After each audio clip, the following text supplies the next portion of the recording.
Hey everybody, welcome to my June Phoenix housing market update. It is June already, can you believe it? And guess what is super hot? Besides the fact that it's almost complete summer in Phoenix, the housing market, of course, that's why you're here, right? So let's go over some of the statistics here in the Phoenix metro area and some trends that are going on in the housing market.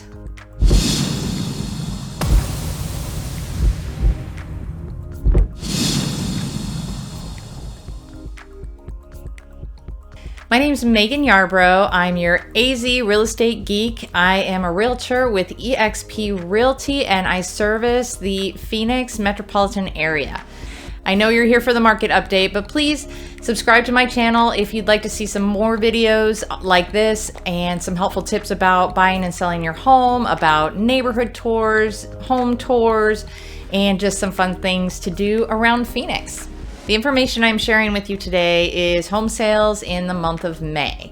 We're going to compare that a little bit to the previous month and how that compares year over year. These numbers come from the Arizona Regional Multiple Listing Service that we as realtors subscribe to. And this one in particular, the way I'm giving you the numbers, it's spreading the whole Phoenix metro area. In May, we sold 9,714 homes. That's a little bit down from the over 10,000 homes that we sold the month prior. Mostly lack of inventory, right? There's just less homes out there, so there's less sales. But there's some more promising numbers coming up. I will share those with you. Year over year, in May of 2020, we sold a little over 7,000 homes. And if you think about it, May of 2020, we were a little more locked down for a while because of the pandemic. So sales kind of dipped a little bit around then, but we're going to see an uptick going forward with the 2020 numbers because that's when things kind of went crazy there. Of the homes that we sold in May, about 40% of them were in the ballpark of $300,000 to $500,000 ranges. The median sales price based on the homes that sold in May is $440,000. That is up from $374,000 in April. So that is a big jump up. But what we're seeing again with the $300,000 to $500,000 and up homes, the up homes are selling more because the under 300,000 homes aren't as available. So that is why you're seeing the median price kind of jump that big in a month. And we're comparing that to 2020 when the median home price in May was $367,000. We had 10,328 new listings in May compared to a little over 11,000 for April. So, you know, we're being a little consistent, but again, it's just the inventory going up. And year over year, we're comparing to a little over 9,000 new listings in May of 2020. And again, if you think about the pandemic in May, there was probably less people wanting to list their home, wanting to have people walk through it when there was a raging pandemic going on. So the new home listings last year were quite low in May. So even though new listings kind of dipped a little bit, here's some promising numbers.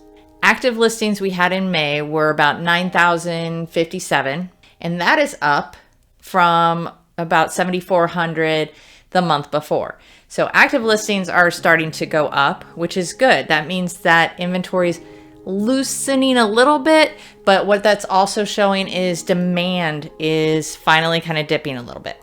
And if you want to compare that to last year, May of 2020, there were over 16,000 active listings. They weren't moving as fast as they are right now. Average days on market dropped again.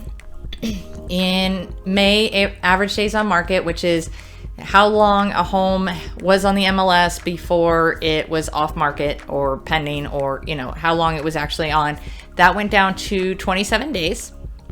That is compared to April, it was 29 days. But if you look at year over year, in May of last year, it was 48 days.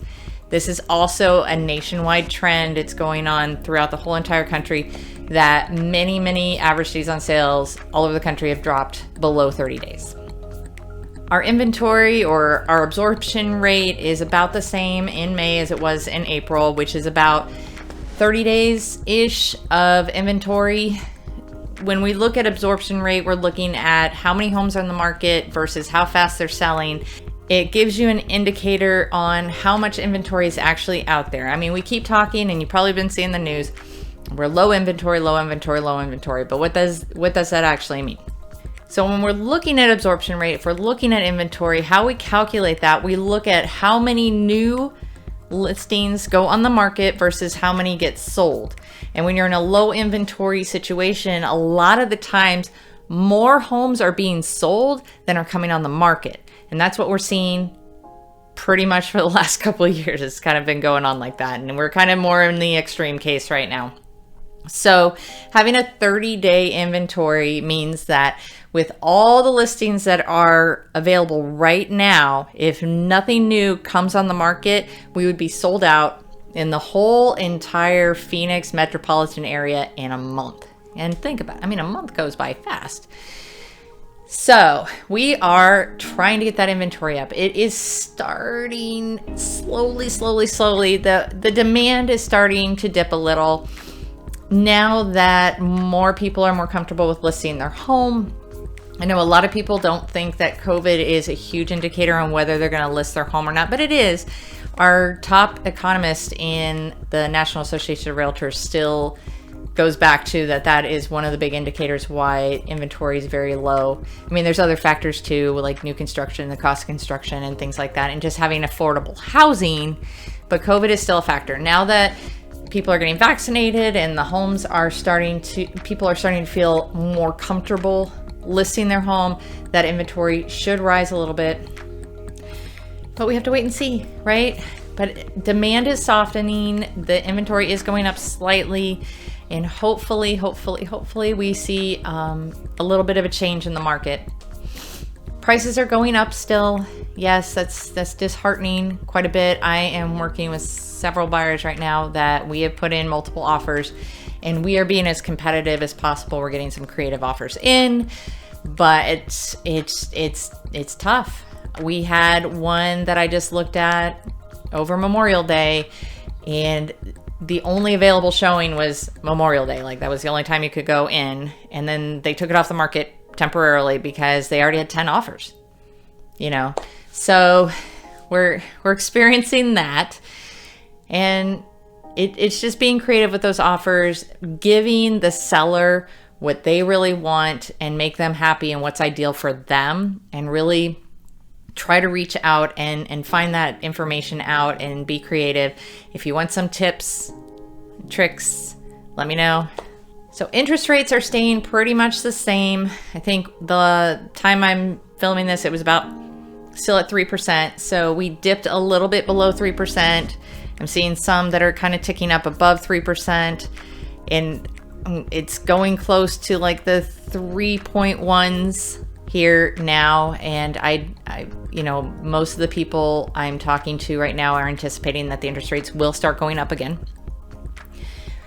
So we'll see. I mean, the interest rate itself is a great reason to buy a home. I know the market is crazy, but try to take advantage of that, because I mean, they're historic, and it's not going to stay this way forever. I promise you. So although it is a competitive market there as a buyer, get out there if that's what you can do. If you're qualified, go and try. I mean, what do you got to lose? If you're going to rent anyway, you might as well go try, because what you're looking at right now is a chance to lock in that interest rate and build some equity for yourself. The home that you're getting right now may not be your dream home. It may not be the perfect home, but it will satisfy your needs and the needs that you want. And you can build some equity with that low interest rate, so that when the market does stabilize a little more and you've got some equity in your pocket, then you can look into moving into that perfect dream home. Speaking of rents, the average rent right now for about a 3-bedroom type apartment is about $1,200. If you're looking at a family home, those are pushing up close to about $2,000 right now. So those are kind of what you're looking at for rents. But But rents are going up too. That's just kind of what we're seeing right now. So they aren't climbing as fast as home values are. So if that is more affordable choice for you, definitely, but look into your options, definitely. So in national housing news, new home sales have dropped a little bit. Nationally, they've dropped a tad, but they're still up about 18% than what they were pre-pandemic. So new home sales are still going on. The only reason that we're seeing probably a slight dip is just because they can't build them fast enough, basically. With the new construction homes, I visited several new construction home sites, and what we're seeing with those is they either are putting homes up for a lottery, where you have to show up on a day when they're releasing them and you have to put your bid in. They are doing a highest and best offer, where they will have a lot available and you have to put your best offer, just like if it was a resale home. So that can get a little competitive. There are waiting lists that are months long. A lot of the new builders I'm looking at now are kind of doing away with the waiting lists, and they're going toward the lottery and the highest and best offers. So that's what I'm seeing as far as trends right now. But yeah, and they're just not building them fast enough. We're looking also for new builds that are affordable, right? We want not just the $800,000, 3-bedroom homes. We're looking for an affordable home that a family can move into. It's a little bit tougher. But the crazy thing about new construction right now, crazy thing, is although nationally a new construction home is averaging a little less than $400,000 nationally, the lumber costs alone are about $36,000 just for lumber, because lumber is skyrocketing, right? I think it's something at 250% of what it was last year. So that's a big part of it. And about 94,000 of that average is regulatory government costs. And all governments, like the local and the state and permits and, all those things, that is almost 24% of your cost of a home is regulatory. And whether that's something that can be negotiated or worked on in the government to help with affordability, that would be great, right? But $100,000 almost for just regulatory stuff to build a home. And we're seeing that we're still having a shortage of labor to put those homes together. So I think once we're a bit more opened up and people are getting hard back at work, that we can see some of that skilled labor coming out and building us some homes. Also, June, the end of June is marking the end of the foreclosure moratorium that was put out because of the pandemic. If you're not familiar with that, basically they put a hold on any foreclosures during this time, the big banks that are holding the mortgages. But at the end of June, those processes can start if people are very, very behind. What we're seeing, though, is that about 90% of people that were falling behind are caught back up. So it's not like a lot of people are in the situation, but there are.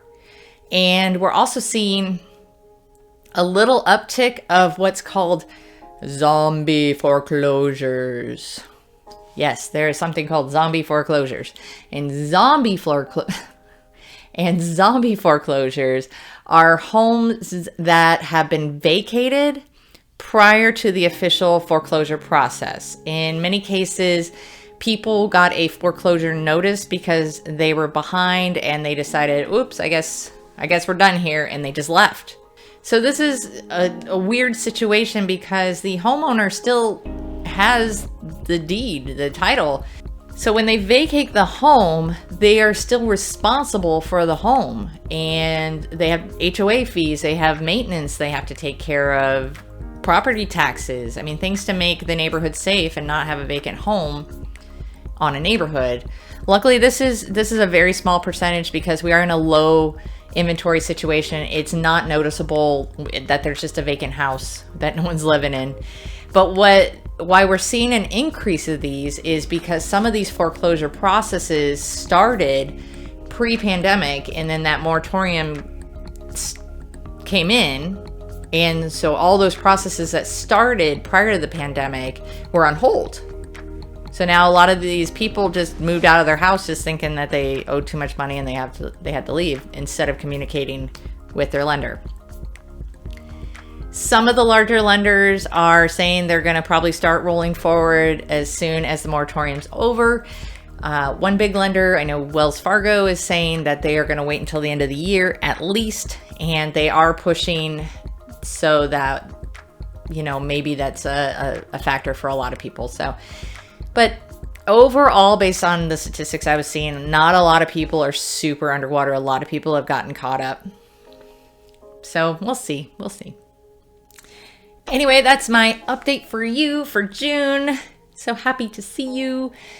If you have any questions about this information or about your home in particular, please reach out to me. I'd be happy to help. My contact information right here. And thanks. Stay geeky, my friends.